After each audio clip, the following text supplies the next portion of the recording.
Hello, welcome to Do It Yourself channel. Today I will show you how to make your pattern on the screen lock invisible. So now we have our pattern set up, and as we draw our pattern, you can see this little shadow that's following us.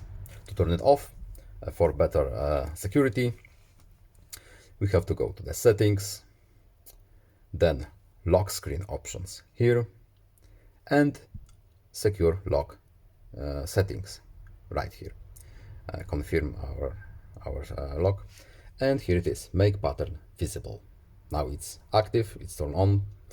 To turn off our pattern shadow, we have to uncheck this box. Let's see how it looks now. There are no lines.